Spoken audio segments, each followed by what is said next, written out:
నిరంకుశానికి వ్యతిరేకంగా నిటారుగా నిలబడి కొట్లాడి అమరులై రాజులనే గద్దె దించిన చరిత్ర ఈ ఆదిలాబాదు గడ్డకు ఉన్నది.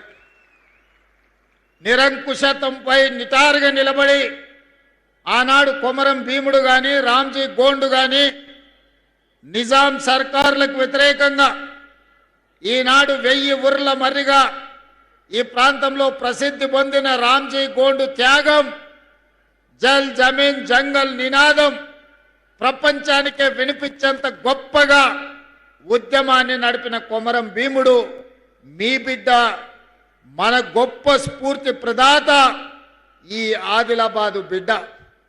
ఈ అటవీ ప్రాంతంలో అపారమైన ఖనిజ సంపద, శ్రమ చేయగలిగిన ప్రజలు, కానీ ప్రభుత్వాల నిర్లక్ష్యం, ప్రభుత్వాల ప్రణాళిక లేకపోవడంతో ఈ ప్రాంతం వెనుకబడి అలాగే ఉన్నది.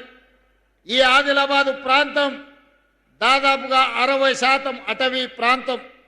అపారమైన ఖనిజ సంపద ఉన్నది, అపారమైన జలవనరులు ఉన్నాయి, అపారమైన ప్రాచీన సంస్కృతి ప్రాంతంలో ఉన్నది.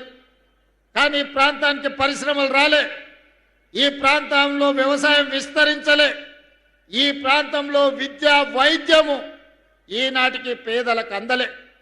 ఈనాడు ఈ ఆదిలాబాద్ అటవీ ప్రాంతంలో ఉన్న గూడాలలో ఇప్పటికీ పూరు గుడిసెలుగానే ఉన్నాయి.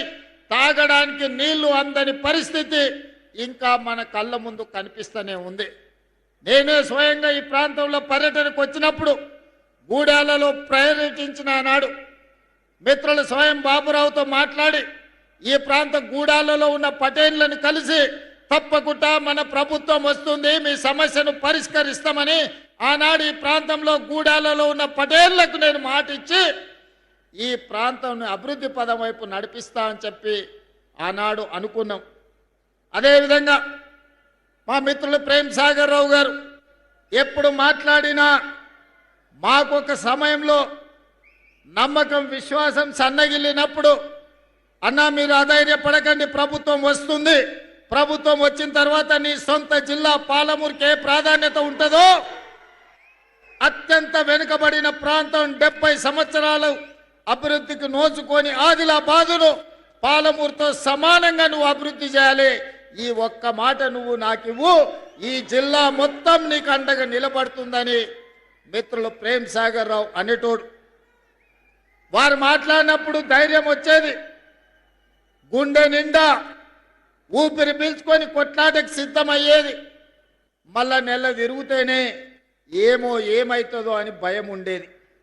ధైర్యం కాస్త భయంగా మారి భయం నుంచి పోరాటం చెయ్యాలి, ఈ పోరాటంలో విజయమన్న సాధించాలి, లేకపోతే ఈ ప్రాంతమే ఎడారిగా మారుతుంది. ఈ ప్రజల కోసం ఎట్టి పరిస్థితుల్లో ప్రజాపాలన తీసుకురావాలి అని ఒక ఉక్కు సంకల్పంతో ఎన్ని కేసులు పెట్టినా, ఎన్ని అక్రమ నిర్బంధాలు చేసినా, ఎన్ని రకాల అవంతరాలు కల్పించినా, ఎన్ని ఒత్తిళ్లు చేసినా వాటికి నిలబడి గుండె ధైర్యంతో కాంగ్రెస్ పార్టీ కార్యకర్తలు కొట్లాడినరు కాబట్టి